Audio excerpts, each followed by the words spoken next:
What's going on, everybody? This is Z Street here, back to a brand new video. More um, March Madness recaps.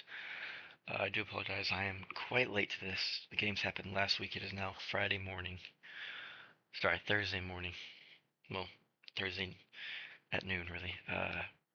Games happened on Saturday and Sunday this past weekend. Then had a very busy week at work so far. Two doubles, and then one that was half a double. So, um, was at work for most the last 3 days. I would say over half the last 3 days I was at work, and so I was getting home. I was very tired and just didn't have the energy to make videos. So I've gone 3 days without doing a recap video. So I apologize for that. The Final Four is this weekend in San Antonio. I was hoping to go, but unfortunately will not. That's okay. It's always next time.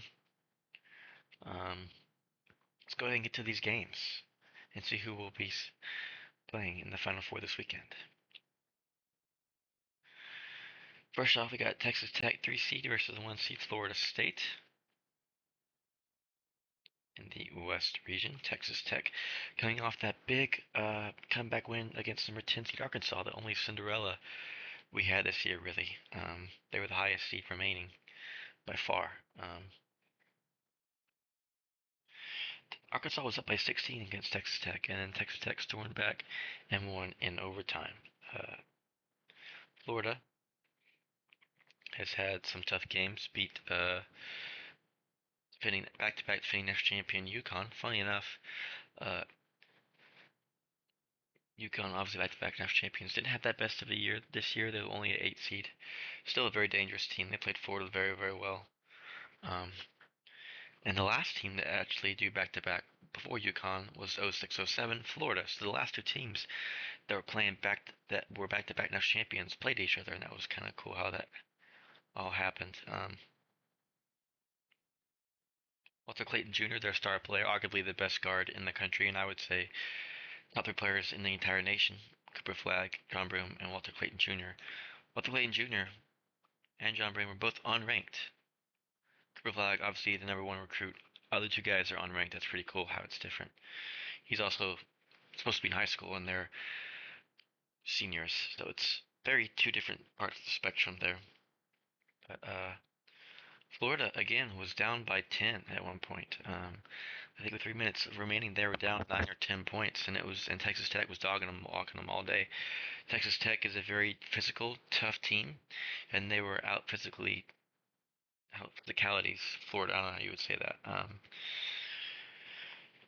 Only 13 free throws for Texas Tech, 27 for Florida. Little sus there. Florida out rebounded them, but got more turnovers.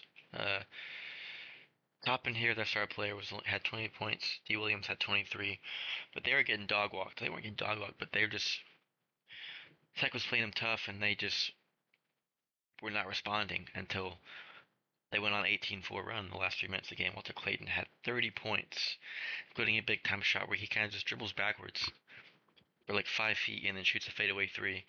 It was insane. Texas Tech also had two one-on-one free throws. So one-on-one free throws where you shoot the first one. If you make it, you get a second one. If you don't get the second one. So technically, you miss out on two free throws.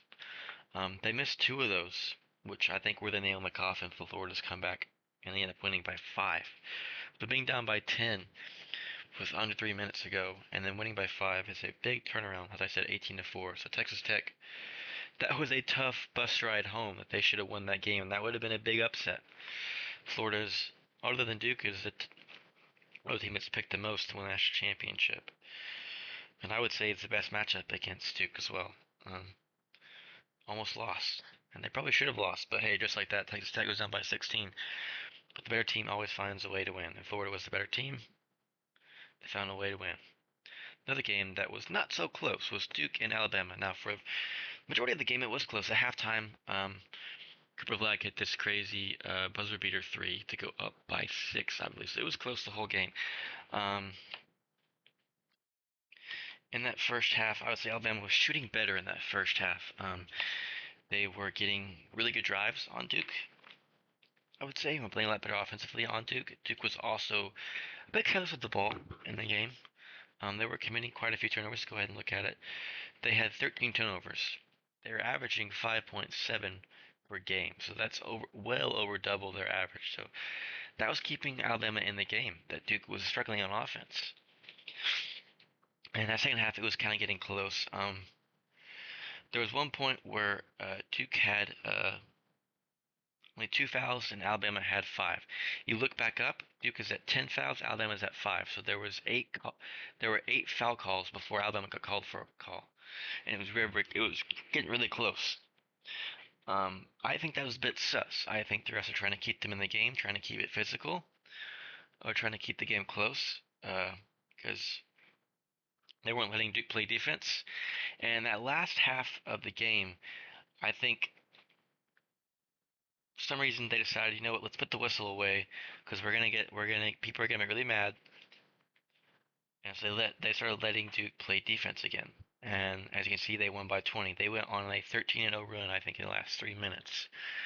Alabama in the previous game hit the most threes in the history of the tournament with 25.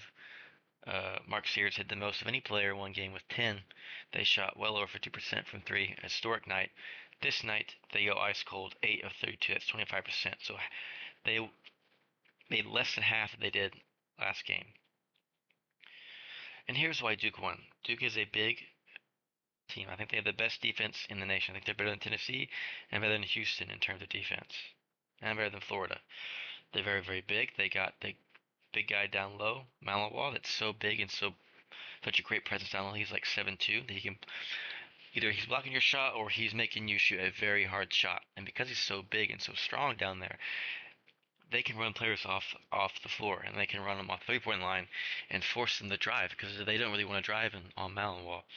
And so they can play a very tight physical defense where they're swarming you the whole time with no real threats of someone blowing by them and getting an easy layup because they have Malawal down low. They also have very big, strong guards. They have the tallest team in the nation with an average, I think, of 6'5" for starters.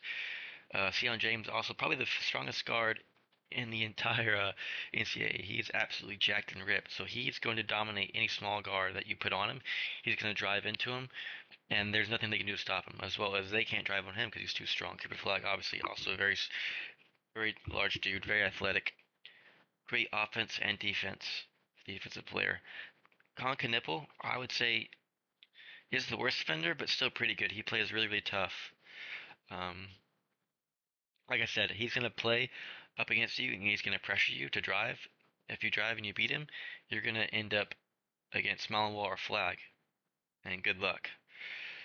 Then we got Caleb Foster, who I think is our best on-the-ball defender of the whole team, coming off the bench. Great defender. Malik Brown, also probably the best defender in the entire nation.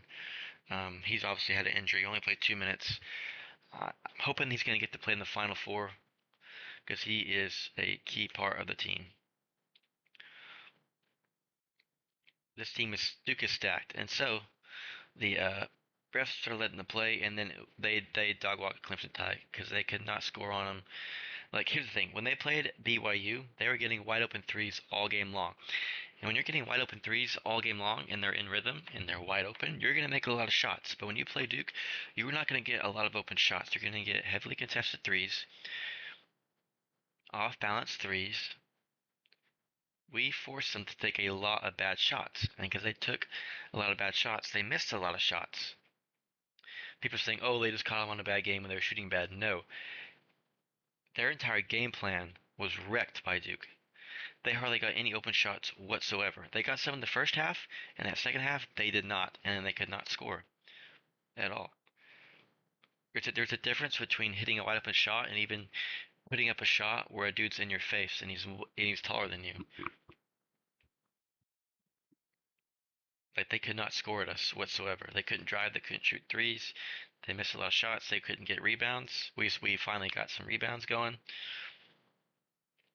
and it was over. And on the other end, they couldn't stop us on offense because every person on the floor is a weapon to either shoot it or drive it. We're also really good at the pick and rolls. Wall going down low. If you put too much pressure on the guard, we're just gonna alley-oop it up to him, and good luck trying to stop him. Let's go ahead and look into the actual. Cooper Flag had 16 points. Deion James had 9 points. Now he played very, very well, I think, against only 9 points, but he played tremendously well. He locked up Mark Sears. Um, Big physical dude. Sears is a smaller guard. As you can see, Sears had a very bad game. Only 6 points, 2 of 12. Only hit 2 field goals, 1 of 5 from three. He could do nothing against Silent James. Silent James was too big, too strong for him. Knipple had a big game, 21 points. He was great off the drive. 5 assists.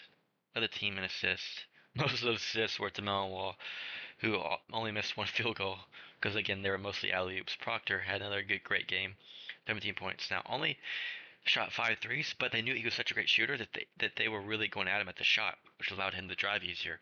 And he would do a little mid-range pull up or he even get a layup. Like he is a great driver. Like I think he's a better driver than he is a shooter. And he's a great shooter.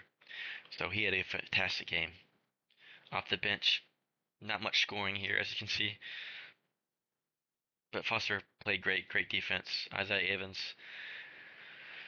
has not played great this tournament, but as you see here, the threes.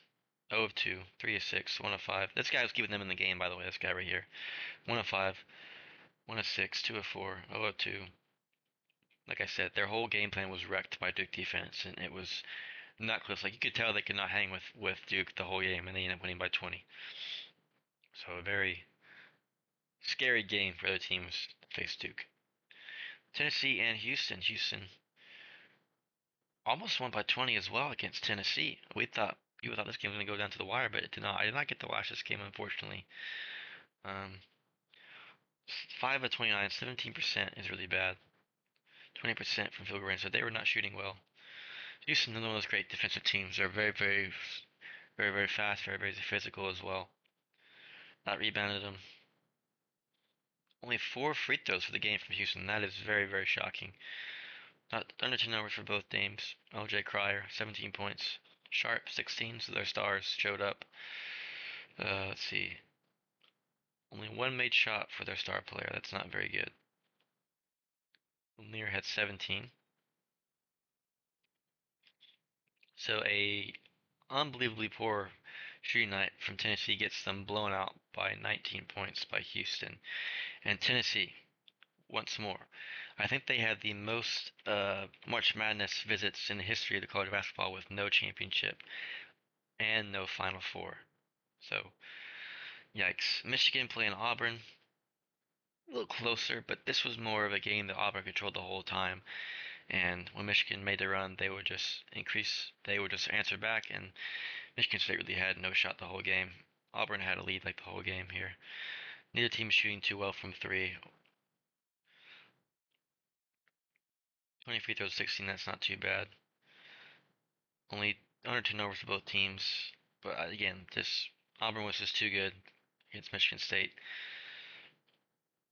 But they had a great year. John Broome had 25 points. He had a fantastic game. They could not stop him down low. He only missed 3 shots the whole game. Actually, he went down with a arm injury. People were like, "Oh crap," because like they were close, and people thought once John Broome's out, they're gonna come back and win this game. He comes back in and immediately hits another 3-pointer. That kind of was a dagger three, to be real with you.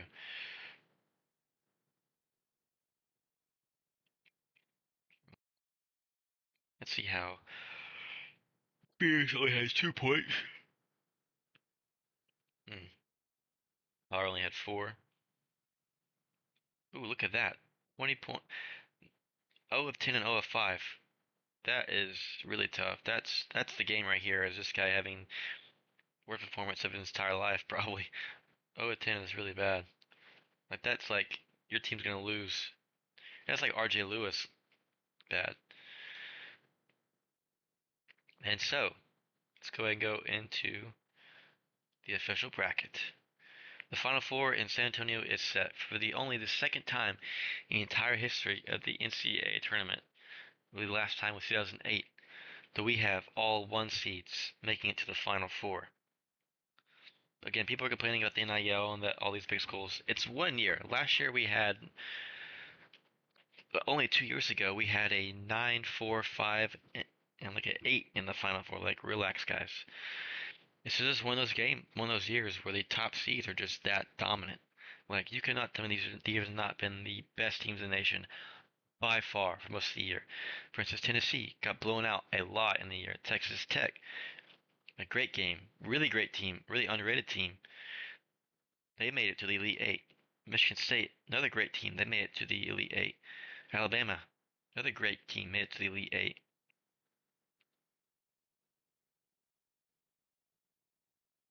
Look at that, Colorado State got Drake with the upset. We got Arkansas, the Cinderella team.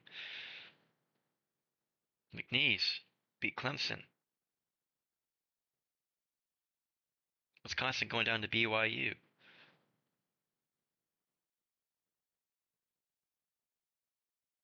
We got Michigan, one of the most popular upset picks, ended up going to Sweet 16. So that was in a way a Cinderella run for them because everyone thought they were going to lose right here because no one believed in them. But that is it for the Final Four.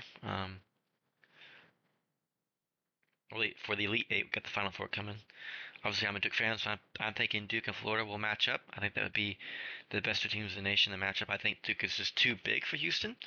I think they're going to lock him up, play them just like they did playing like they just did Alabama. They won't be able to score against that size, and they won't be able to stop them down low. I think Florida is going to have another one of those games. It's going to be close, and Walter Clayton Jr. is going to pull some voodoo magic, and they're going to win.